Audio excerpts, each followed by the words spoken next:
University and Harvard stands up to Trump. Also, National Herald case, Congress rallies behind the Gandhis, all of that coming up through the course of the next 1 hour. First up, allow me to take you through the headlines. Congress stages massive protest over ED charge sheet against Gandhis in National Herald case. BJP says Gandhis will have to give answers. Kharge accuses BJP of vendetta politics. Robert Vadra quizzed for nearly 6 hours in Haryana land deal case, summoned for round 3 of questioning tomorrow.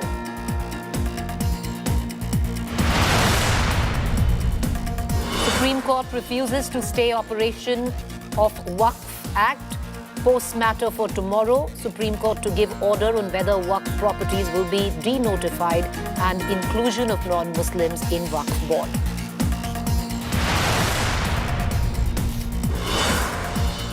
Mamta blames BJP for instigating riots, claims BJP BSF plot. West Bengal BJP chief and violence victims meet police DGP.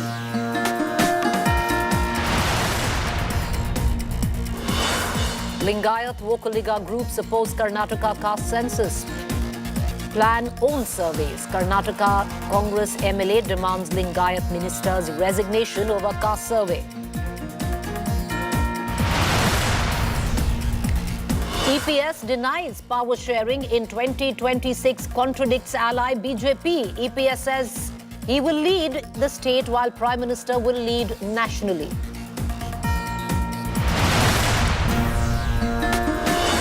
Chief Justice of India Sanjeev Khanna recommends appointment of Justice B.R. Gavai as the next Chief Justice.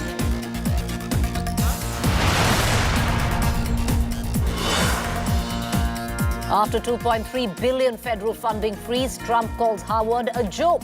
Says university has been hiring woke teaching staff. And Trump massively ramps up China tariffs. US slaps 245% tariff on China now. Move after China paused export of rare earth minerals.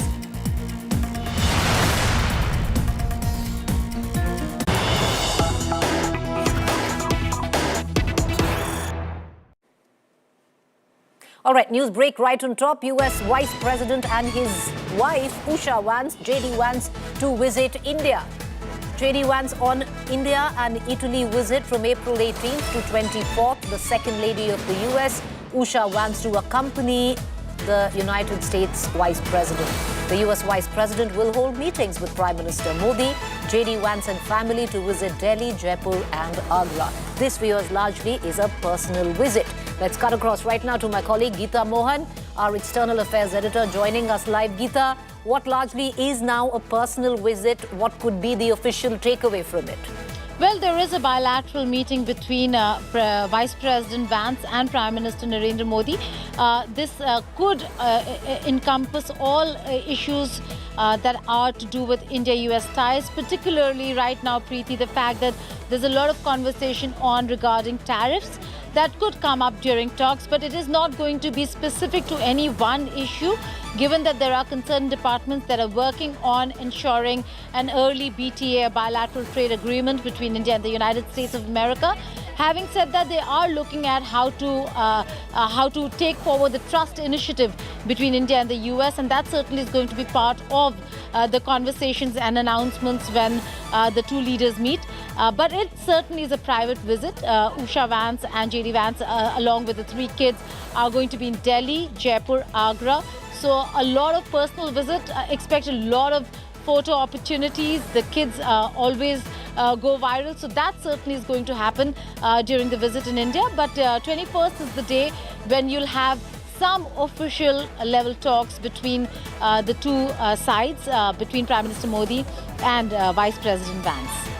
Geeta, so there is a bilateral. So in all probability, one of the biggest issues staring us in the face is trade. That will be on the table for talks, but a largely personal visit starting the 18th, which is not very far off.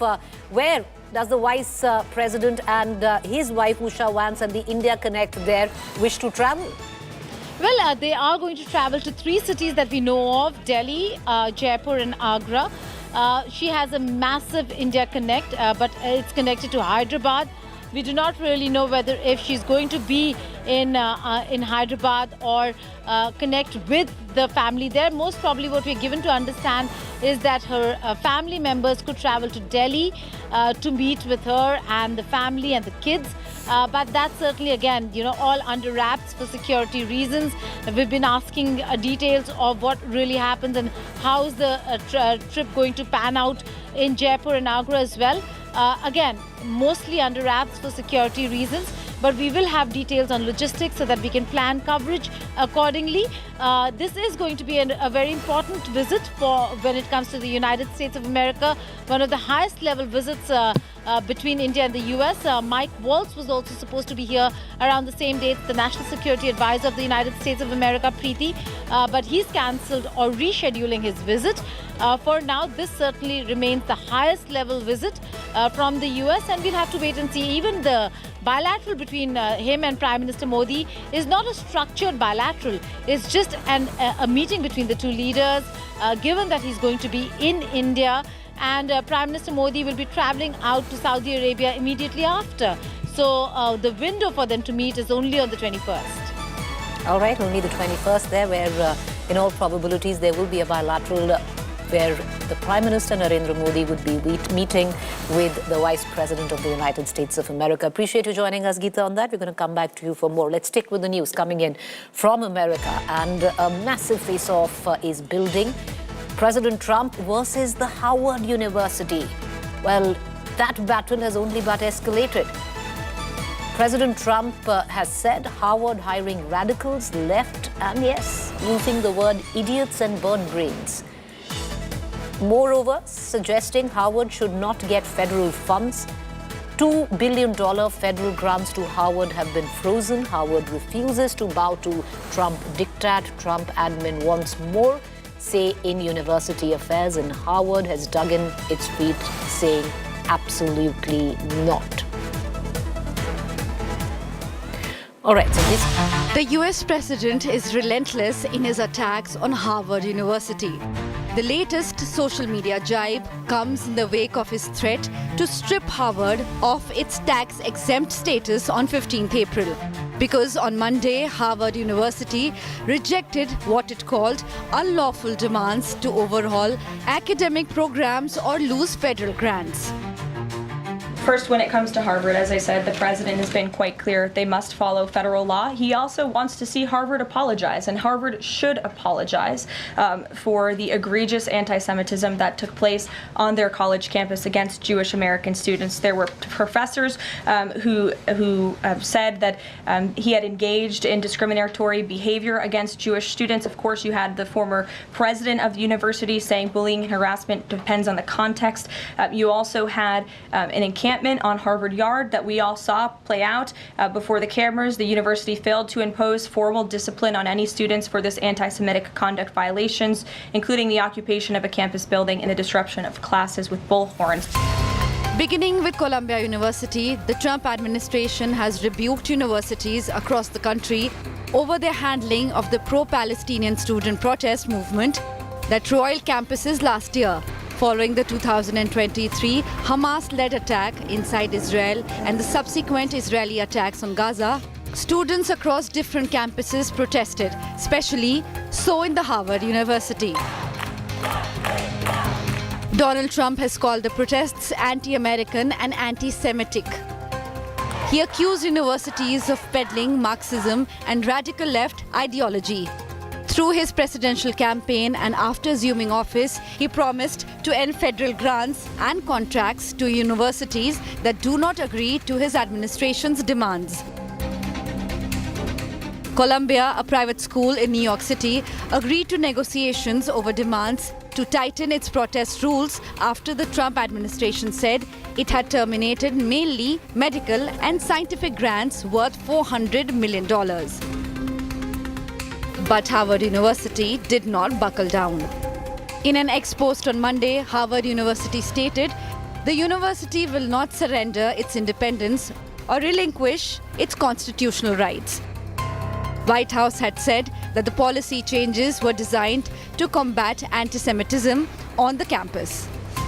Harvard University President Alan Garber, in a letter to Harvard community on Friday, had stated that the sweeping demands violated the university's First Amendment rights, exceeds the statutory limits of the government's authority under Title VI. Former US President Obama took to social media to applaud his alma mater, Harvard University, for rejecting Trump's demands, and he said this sets an example. A few of Harvard's peer institutions lent support on Tuesday to the school's stand against the Trump administration, including Princeton and Stanford University. Bureau Report, India Today. All right, let's cut across to the nerve center of it all, Howard University. And joining us from Howard is Rajdeep Sardesai, our consulting editor, who finds himself there this week. Rajdeep, at a time, beautiful blue skies behind you. What's the mood like in Howard? It's a time where President Trump, a short while ago, has called out Howard, where he says they are woke, bird brains, idiots, and they need to apologize. Most Ivy Leagues have caved in, like Columbia, but Howard seems to be standing up to Trump. That's right, Preeti. It's been a rather dramatic 48 hours. And clearly, first of all, good morning here from Harvard.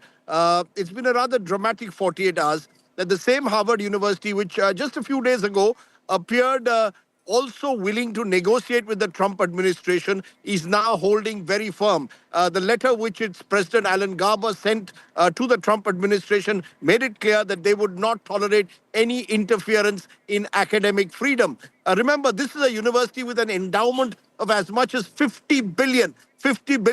So it has the financial muscle to perhaps take on the Trump administration, to perhaps go in for a lawsuit. And remember the quality of its alumnus, not just in this country, but across the world. This is seen as the true gold standard in that sense of global academia. And Harvard symbolized for decades and centuries American soft power when it came to academic excellence. So Harvard comes from a position of strength.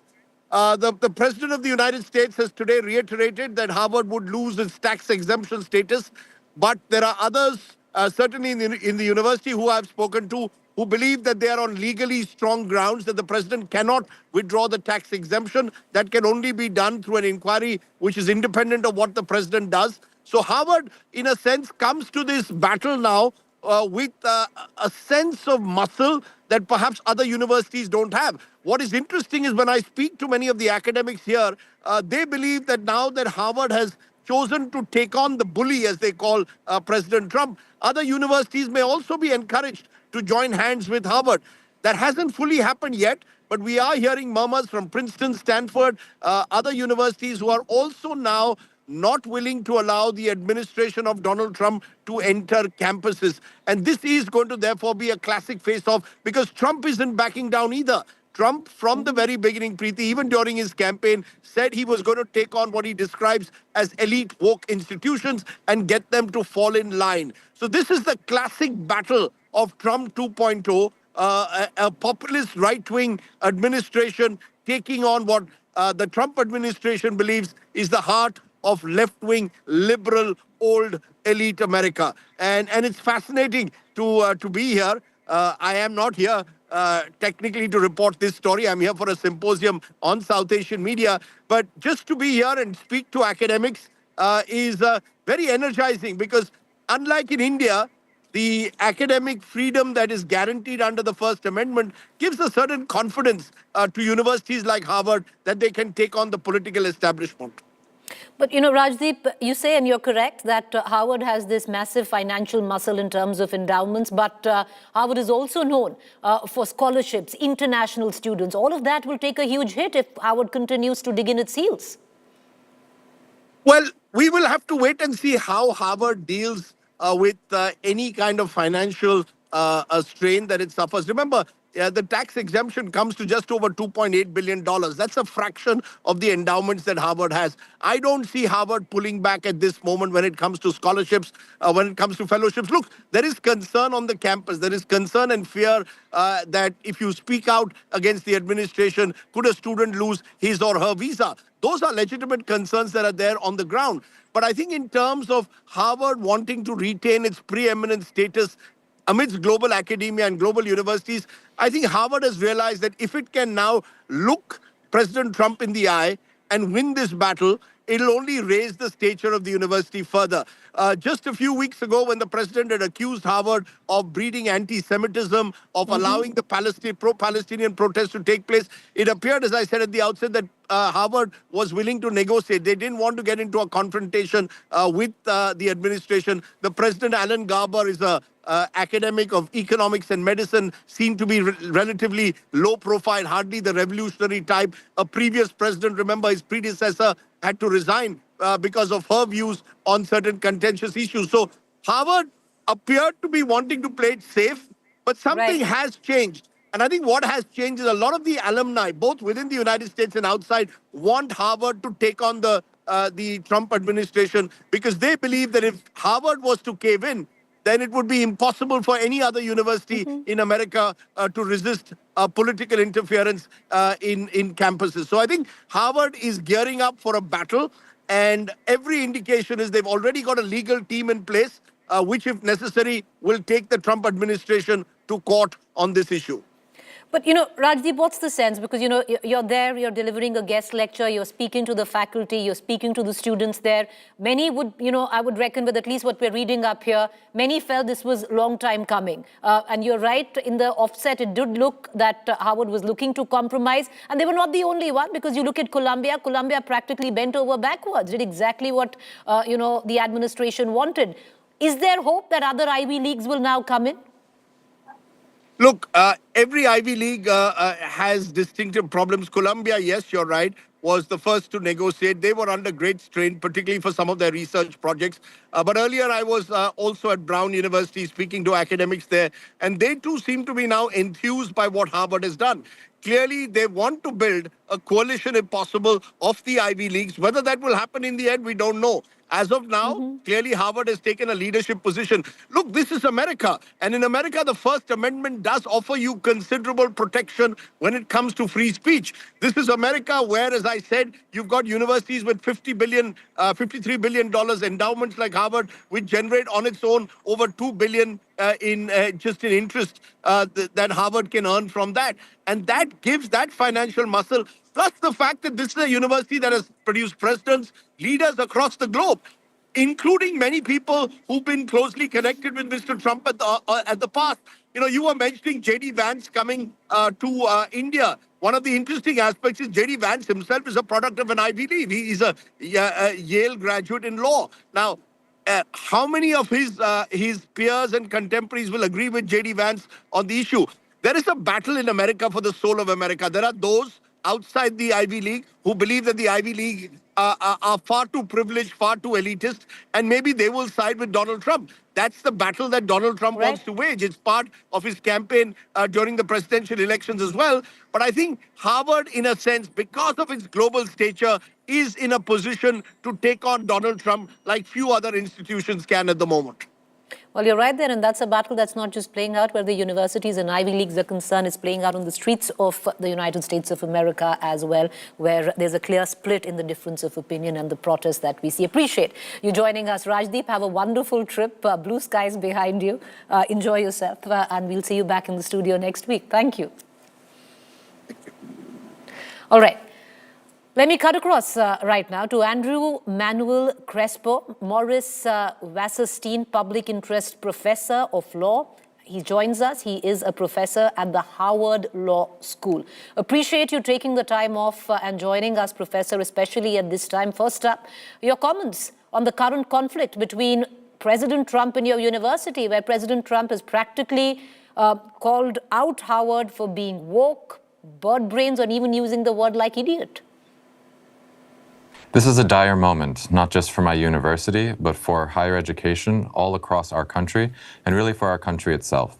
We are seeing an attack on the oldest university in the United States, and it is an attack that is trying to change the way that we teach, the way that we research, who we hire, and an attack on our academic freedom and on our independence.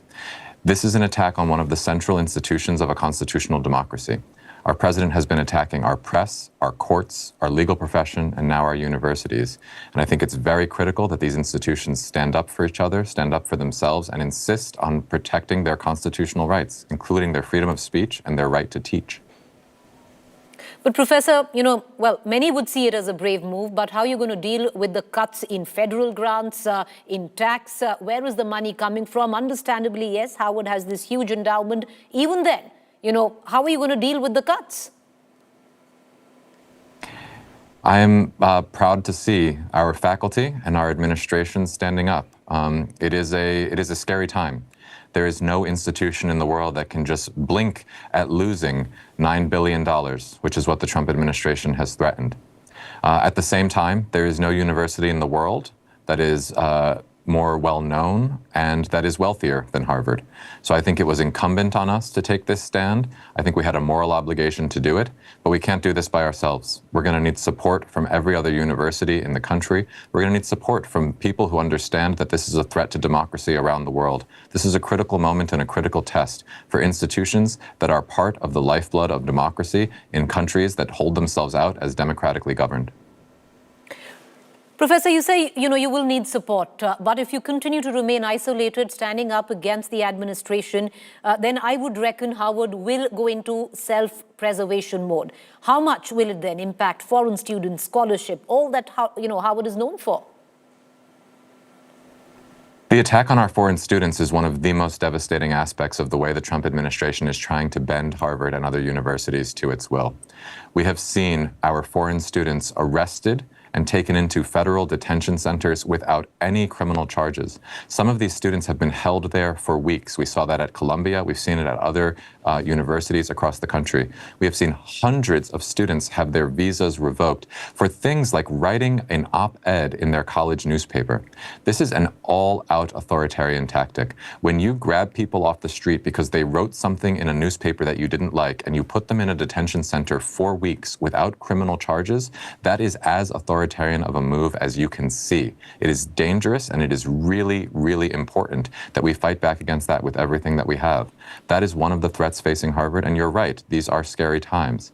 But it is important also that we realize that we have tools at our disposal. For one, all of these actions are illegal. They are unconstitutional. I am a law professor. I teach law at Harvard University. It violates the First Amendment of our Constitution to try to use the power of government to coerce people into either shutting up or saying what the government wants them to say. That's why our chapter of the American Association of University Professors went to court last Friday and filed a lawsuit on behalf of faculty members here at Harvard to try to get these funding cuts frozen. Weeks before that, our chapter went to court to try to get a court order to stop these unlawful and unconstitutional arrests of our foreign-born students. These are the types of efforts that it takes to push back, but courts alone are not enough. We need people. We need the American people to understand that our universities are a central part of our country and of our democracy. This is where critical research that benefits people across the globe, cures to diseases, important new medicines are discovered. This is where we understand our history and our democracy and the role that law plays in our country. This is where we study our literature and the literatures of the whole world. This is where we study arts and dance and find out all the things that make our life worth living and our human flourishing so central parts of our lives. You can't have a flourishing society without flourishing universities. And everyone in the country needs to realize that, and I hope that people around the world will see that attacks on universities are attacks on the lifeblood of what a country can be and what it is. Well, the opinion on that is very divided in your country, Professor, today, and there is this new reality. And to take off from the question I asked you earlier, how are you going to deal with this new reality? Because there will be students who are, international students would be very worried today, A, where scholarships are concerned, number two, because Harvard might have taken this very hard stand. But on the other hand, what about students who might fear their visa being revoked, if they fall in line with the stand that Harvard has taken? So it has deeper implications for students who are studying at your university. It's a great question. I'm proud to see our university taking some steps to try to mitigate on the financial side of this. They issued new bonds and sort of taking on new debts to have the type of financial security to handle this. I'm also very proud to be at the law school at Harvard, where we have an initiative where a law professor here at Harvard Law School and a team of lawyers give representation to any of our foreign-born students who are facing immigration consequences and work in partnership with lawyers around the area to try to provide the type of legal protection that we are able to provide. All of that said, it is a scary time. The Trump administration has arrogated to itself, has tried to grant itself broad unilateral power to cancel visas and to punish foreign-born students.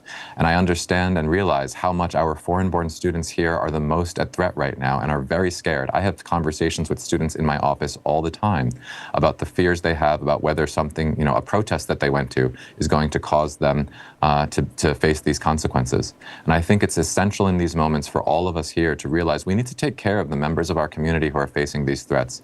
Harvard has to continue putting the resources into providing legal representation to any of our affiliates, our faculty, our staff, our students who are facing immigration consequences because of these threats. And we need to continue communicating to the world. Harvard is a global university. We are a global institution. Large numbers of our members of our student body, our faculty, come from around the world, including from India. This is an essential question for the globe. Attacking Harvard is when the Trump administration attacks Harvard, it is trying to shut the doors to a global university and trying to impede our ability to share knowledge across the world, to build a global institution of knowledge and knowledge sharing. This is an issue just as much impacting other countries as it's impacting ours. Professor, what some call wokeism, what is clear is an attack on liberal thought in universities and Ivy Leagues across, not just your university. The likes of Columbia have caved in, bent over backwards. Other Ivy Leagues are also compromising. Harvard right now is seen as the only one standing up against the administration. Do you think you will get support? Do you think, that possibly this could spark a larger resistance movement, or do you find yourself isolated in all of this?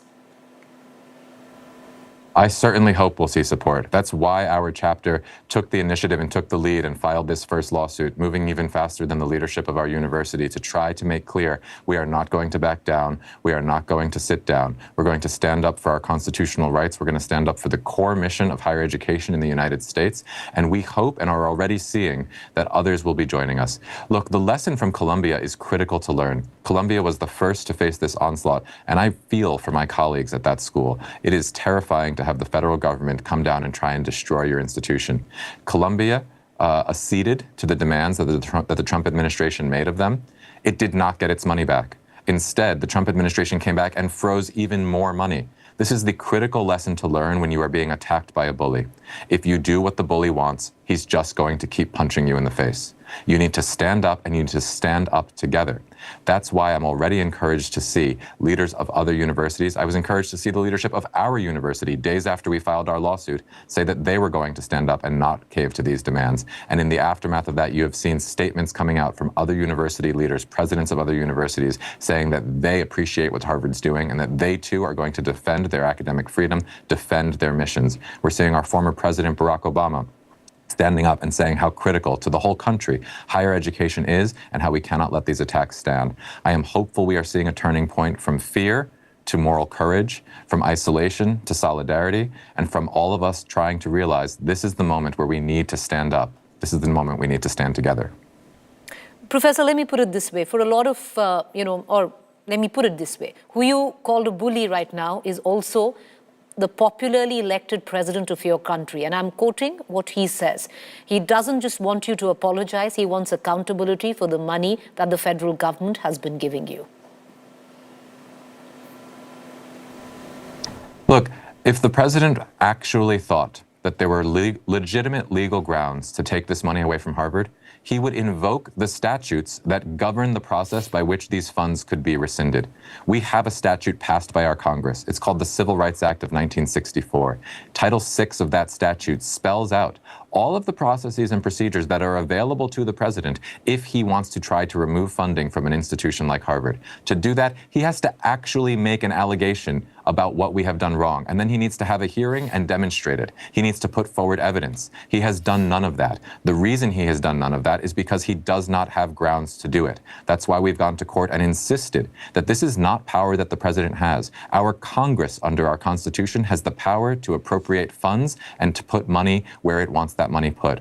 For close to 70 years now, that Congress has put a lot of money into a partnership with the leading research universities in our country to ensure that scientific and medical advances can happen. The president is not using the statutes that are available to him to try to actually take this funding away because he knows he has no legal basis to do it. But Professor, just this morning, the president's come out with a very harsh statement where he said Harvard has been hiring almost all woke, radical left idiots, bird brains, who are only capable of teaching failure to students and so-called future leaders. Harvard is a joke, teachers hate, stupidity, and should no longer receive federal funds.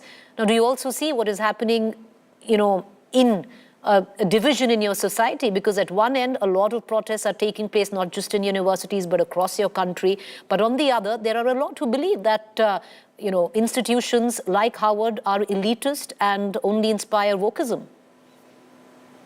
I'm hopeful that we can find a way through where the president recognizes the value that these universities bring to the country.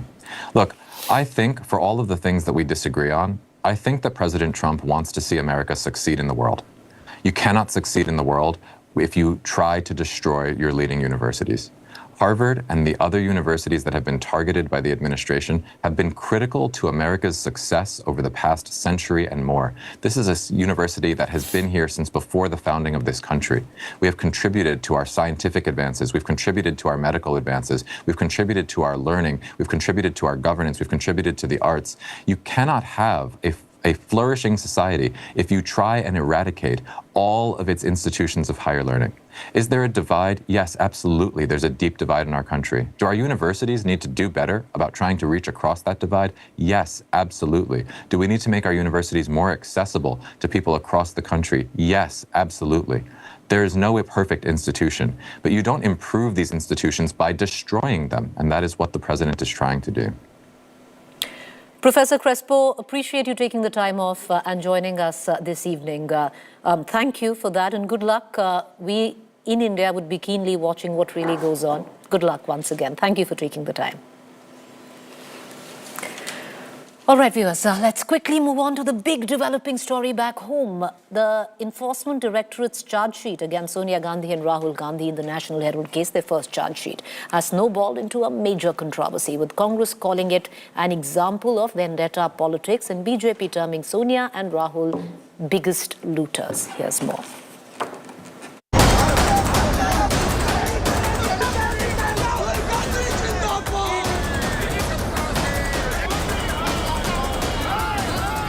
Workers hit the streets across the nation in protest against the charge sheet filed against Sonia Gandhi and Rahul Gandhi in the National Herald takeover case. In the national capital, protesters breached barricades, shouting slogans against the central agency, and confronted the police. Many were detained by the police. Many Congress leaders, including Sachin Pilot, joined the party workers in the protest on Wednesday. पूरे प्रकरण में कोई transaction, कोई लेन then, कोई पैसा, एक नए रुपए का कोई लेन देन हुआ नहीं है, कोई पैसा निकाला नहीं गया है। कांग्रेस लीडरशिप ने लगभग 100 साल पहले इसकी परिकल्पना की थी और कांग्रेस पार्टी की विचारधारा से जुड़ा पूरा प्रकरण है। इसमें ये कहना कि नॉन प्रॉफिट एक एंटिटी है, उसमें कोई किसी ने कोई तनख्वाह, कोई पैसा, कोई बेचना खरीदना कुछ हुआ ही नहीं है, तो मनी लॉन्ड्रिंग कहां से आ गया? ये तो एक पॉलिटिकली मोटिवेटेड केस है जिसको एजेंसीज प्रूव करना चाहती हैं। The ED in his charge sheet has named Sonia Gandhi as accused number 1 and Rahul Gandhi as accused number 2. Gandhi family loyalist Sam Pitroda and Suman Dubey are also accused in the case.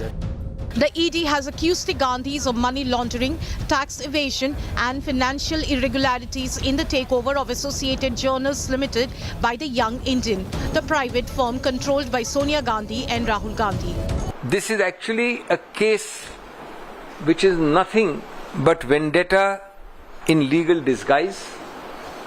The ED should answer that why no NDA ally, no BJP leader is ever touched by the ED.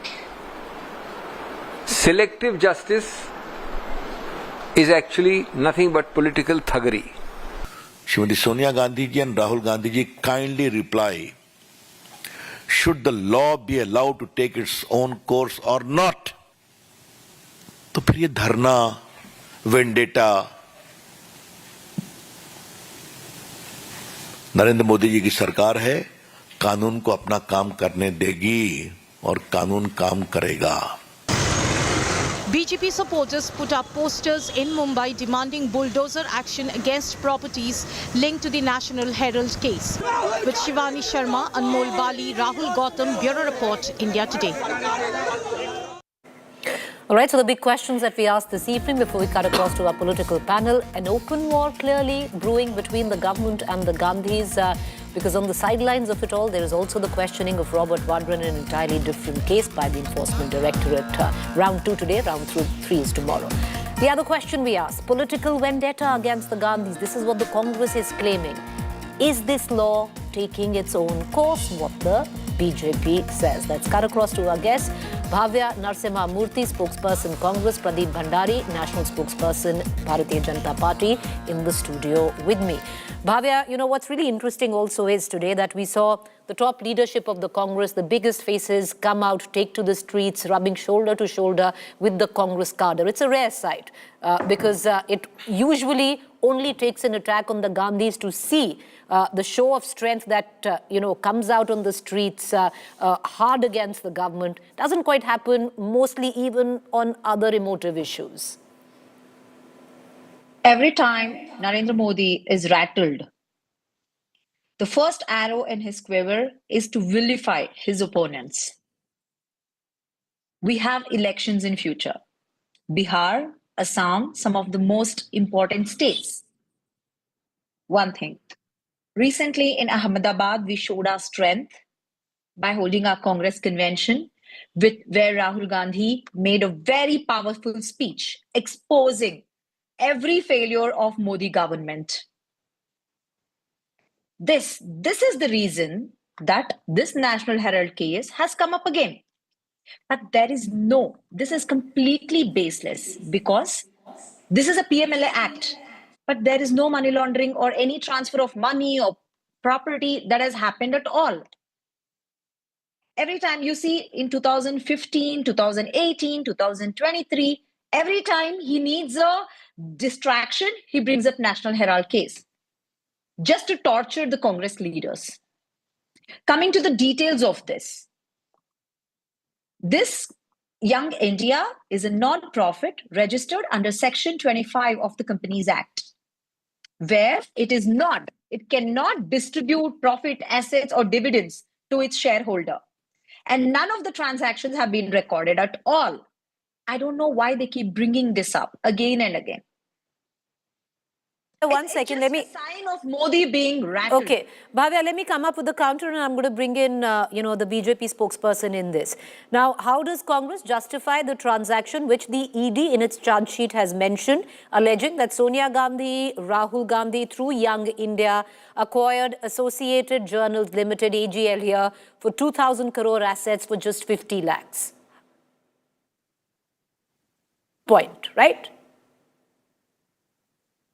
Is this question to me or the BJP spokesperson? To you, ma'am, to you. How does the Congress justify it is the question. Because that is the moot point in the charge sheet of the Enforcement Directorate.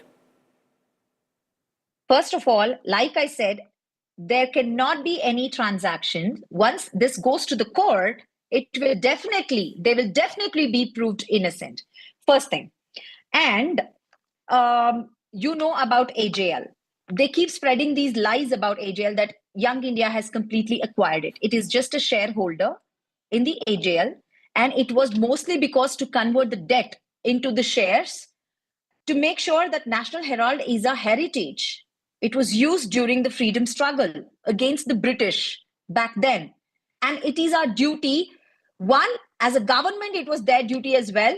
But as a Congress party, It is our most important duty to protect it. when we were not in power, it had, it went into a loss. To recover that, when we came to power, Young India was registered, and there was this loan given to that only, to cover up the PF, electricity, the salaries, and all of this. But the shareholders are not allowed to transfer any property. Or Basically, you're saying there's no money trail of it, no financial gain. No, Is that not what at you're saying? all. Not Okay. at all. I want to bring in Pradeep Bhandari. Just another example of how they keep using ED, income tax, Misuse of ED. and All raid right. and use the. Allow me to bring in Pradeep Bhandari into this conversation. Pradeep Bhandari, the charge is again, which the BJP makes of financial gain, money laundering, all of that. Now, there is no evidence of financial gain or direct financial gain where Sonia Gandhi and Rahul Gandhi are concerned. Well, Preeti, first of all, a Section 25 company is not exempted from the PMLA, that is law.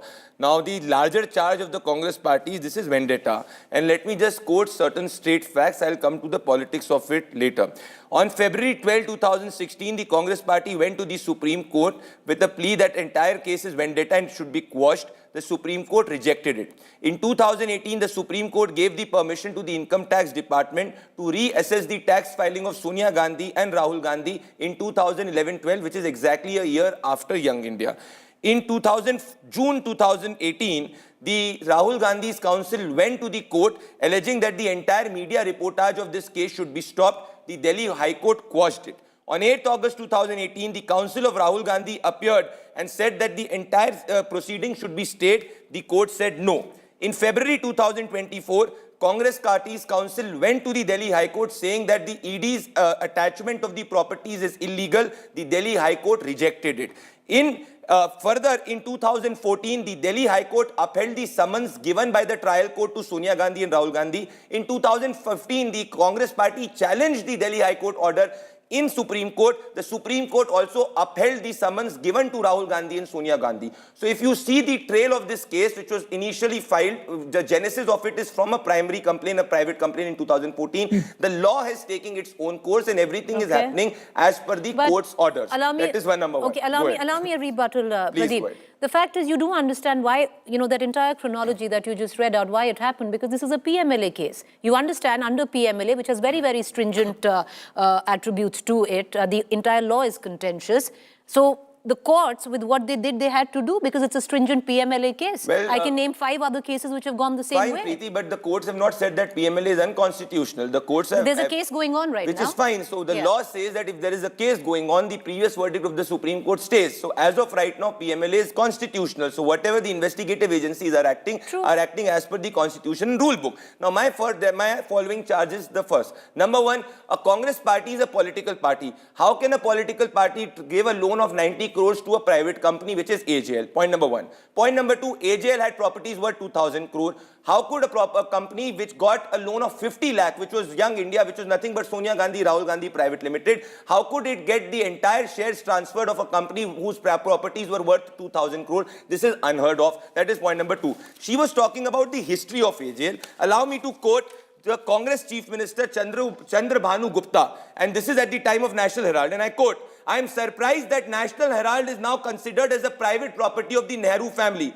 If there is some investigation by an inquiry commission into how funds were collected for National Herald, there will be a big expose from the very beginning. This policy was nothing but to promote Mr. Nehru and his daughter." This is the Congress Chief Minister, 3-time Congress Chief Minister, Chandrabhanu Gupta. So there were initial allegations of those who were shareholders of National Herald that this was nothing but siphoning of money by Mr. Nehru, but Congress did not investigate it. The same principle was followed by Sonia Gandhi and Rahul Gandhi in Young India.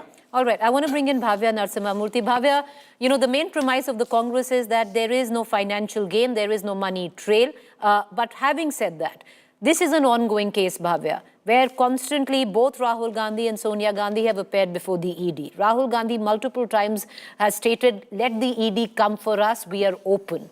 There's nothing in the case. Why then so much fervor? Why so much protest? Let law take its course. If there is nothing, nothing's going to come out of it. It's happened. It's not that it hasn't happened. It's happened in the case of the Jharkhand Chief Minister, Hemant Soren, where there was a charge sheet by the ED, and look what the High Court said. So wait for it. You'll get a clean sheet if you're not guilty. Very good point. We are not going against the law. Rahul Gandhi and Sonia ma'am both have been, very cordial with all the officers. Whenever they interview, they have appeared before them, they have given their statements. But we as a Congress party cannot just look at Modi government vilifying our leaders and not letting the people of this country see what a hateful prime minister we have, what hateful politics they're playing against the only strong opposition party that exists today. One. And he spoke about the private company that Young India has become. AJL was started by Congress leaders back then. Rahul Gandhi and Sonia Gandhi have been the presidents of Congress party. That is the reason they are among the shareholders of the so-called non-profit company. So what you can call it whatever you want, but the country knows the truth. And this is only this protest that's happening across India. It's only to expose what a coward this government has been. Their cowardice has to be exposed. And our leaders have been very courageous in appearing before the ED officials every time they have been called for. And yeah, exactly. And law will take its... Okay, I just want to... I want to come against the law. Okay, allow me to... Okay, allow me to expose their cowardice. Fair point. Allow me to bring in Pradeep Bhandari in all of this. Pradeep Bhandari, I'll tell you what gives credence to the theory which the Congress and the opposition propagate, saying that this is political vendetta and a witch hunt. And I'll tell you, why to many it might sound probable. I'll give you a figure where the ED in 22 registered 121 cases, right, against politicians. Out of that, 115 were of the opposition. Only 6 came in from the BJP and the other NDA parties. 96% of the cases were against the opposition. So when figures like that come in, then the opposition gets a stick to beat the government with, that this is not enforcement directorate, this is selective enforcement. Well, Preeti, that does not make the actions of the ED in any of these cases illegal. 93% has been the conviction rate of enforcement directorate. I will just answer the politics of Bhavya. Honestly, Arvind Kejriwal, before the Delhi elections, was exactly in this whole Alice in the Wonderland ki mere khilaf karwai kar diye, Delhi ki janda mere saath mein aa jayegi. Delhi defeated Arvind Kejriwal in Lok Sabha and Assembly. So if Sonia Gandhi and Rahul Gandhi feel that they are honest, they should go to the court of public opinion in Bihar. We are not afraid of the Congress party. It's a 9% vote share party in Bihar. Now I am called to the legality of it. She was speaking that all of this is illegal. Section 120B, which is criminal conspiracy, is what the entire charge of ED, which is one of the investigative agency, is. The Congress party went to Delhi High Court saying that this section 120, there is no criminal conspiracy. Exactly what Bhavya is saying is what the lawyers of the Congress party had said in Delhi High Court. Delhi High Court noted that there is a criminal design in the transactional, reinforcing the theory of criminal conspiracy of the Directorate of Enforcement and the other investigative agency. This is Delhi High Court in December 2023. Can you please answer me specifically that how can a company which got a loan of 50 lakh with no prior business transaction history of Rahul Gandhi and Sonia Gandhi, how could they get the entire share transferred of a company which had properties worth 2,000 crore? And she was speaking about heritage. My charge here is even on Jawaharlal Nehru, then Congress Chief Minister Chandrabhanu Gupta had charged that the entire case is of siphoning of money. And if you do not want to listen to him, please note Sardar Patel, and with which I will end. Sardar Patel on 10th May 1950 said in a letter to Jawaharlal Nehru, and I quote Sardar Patel, in view of the position which you have taken, Jawahar, I feel it is useless to pursue the matter further. I've already told you how I view these activities, and it is doubtful that if in any other province I had anything to do with this, I will not be tolerating it. I'll take last 2 minutes, and Pradeep, maybe you can go first, because I'll tell you why politically. Go ahead, ma'am. You answer first. Go ahead. So the way Pradeep has been portraying this whole thing as if Rahul Gandhi and Sonia Gandhi has transferred the whole property into their names. No. It is in the name of the company for which they are the shareholders. And the shareholders have no right to the salary or the property. You need to know the very basics of this before making such an allegation, right? They have not. Can you provide any evidence that this property has been transferred to in their personal accounts and personal names? How could you just mislead on a national channel, mislead the whole country like that? I'll answer. Okay, ma'am, you're done. All right, I'm going to take one final comment from Pradeep because we began with the Congress spokesperson. Because, Pradeep, I'll tell you, why there are so many questions which are swirling. And I'll give you an example. Look at what happened with Hemant Soren. He was arrested by the ED months before the elections in the state of Jharkhand. He had to immediately give up the seat of chief minister. He stepped down. The election could have, gone the other way for Hemant Soren with all the claims and the charges and the taint of the ED. Guess what? He was let off by the courts, and he was under, the ED had charge sheeted him as well. So yes, charge sheets need to be taken seriously, but should they be considered the gospel truth is the big question. Because, what if he'd lost the election and then given a clean sheet? Then what? Because you quoted an election, I'm quoting another election. Well, absolutely, Preeti. That's why I'm saying let's believe in the court. We believe they are corrupt. We believe that they've looted the money. If Congress party believes that they're honest, please follow the court. Why are you going and protesting in order to pressurize the court? And also specifically, Rahul Gandhi and Sonia Gandhi in together own 76% of Young India. It's not private, it's their own personal company. So if the 2,000 crore worth of assets are transferred to a company where the two individuals are majority stakeholder, it de facto belongs to that madam. Can you tell me one company in this country which has taken a loan of 50 lakh of a company which is worth 2,000 crore? Name me one company in this country. I challenge you. Name me one company in this country. It is a non-profit company. It is illegal, it is fraudulent, madam. You can't have a company whose assets are worth 2,000 crore being given to a company. Can we not talk over each other? There's no point. Nobody's going to hear anyone. How can you just say name a country which has, come on, it's a non-profit company for God's sake. sake. Name a political party which can donate to a company. Except the Congress. That was to protect the National Herald. Ma'am, how can a political party donate to a company alone? There's no point talking over each other. Nobody can hear a dime. So I'm going to let it rest. I appreciate both of you for joining us. The Congress is going to continue to protest tomorrow. The spotlight, of course, on the Gandhis. The ED has charged its first charge sheet.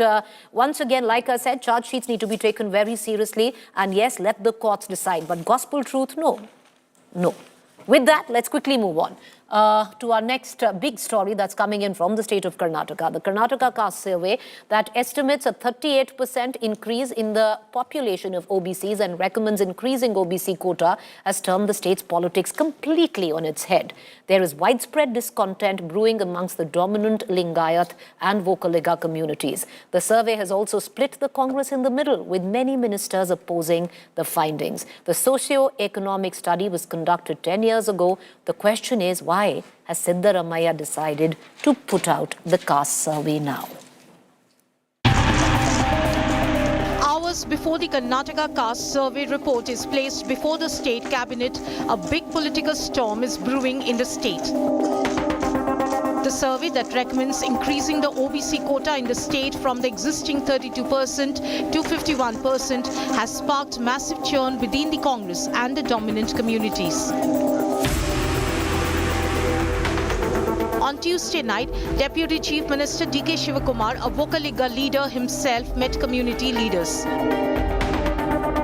So, cabinet ಅಲ್ಲಿ ಹೋಗಿ ನಾವು ನಮ್ಮ ಜನರ ಪ್ರತಿನಿಧಿಗಳಾಗಿ ಇದ್ಕೊಂಡು ನಾವೆಲ್ಲರೂ ಕೂಡ ಏನು ನ್ಯಾಯವನ್ನು ಒದಗಿಸ್ಕೊಡ್ಲಿಕ್ಕೆ ಸಾಧ್ಯನೋ ಏನು ವಾಸ್ತವಾಂಶ ಏನಿದೆ ಅದನ್ನು ತಿಳಿಸುವಂಥ ಕೆಲಸವನ್ನು ನಾವು ಮಾಡ್ತೇವೆ. The report, shared 13 months after the Karnataka State Backward Classes Commission presented it to the Siddaramaiah government, has estimated the population of OBCs to be 69.6%, 38% more than the existing estimates. The socio-economic survey has come under fire from the Vocaliga ministers and leaders within the ruling party, who have described it as a grave injustice to their community. Major ಕಮ್ಯುನಿಟಿಗಳು ಇರೋ state ಕರ್ನಾಟಕದಾಗ ಈ side first second ಇವೆರಡನ್ನ ಎದುರು ಕೇಳ್ಕೊಂಡು ರಾಜ್ಯ ಬೇರೆ ಮಾಡೋಕ್ಕಾಗತ್ತ. Chief Minister Siddaramaiah, who initially backed the report, is now more cautious. ಕ್ಯಾಬಿನೆಟ್ನಲ್ಲಿ ನಾಳೆ ಚರ್ಚೆ ಮಾಡ್ತೀವಿ. ಅದಕ್ಕೆ ಎಲ್ಲ ಮಿನಿಸ್ಟರ್ಗಳಿಗೂ ಕೂಡ ನಾಳೆ ಒಂದೇ ಸಬ್ಜೆಕ್ಟ್ ಇಟ್ಕೊಂಡಿದ್ದೀವಿ. 5 ಜನ ಇದ್ದಾರೆ ಒಕ್ಕಲಿಗ ಮಿನಿಸ್ಟರ್ಸ್.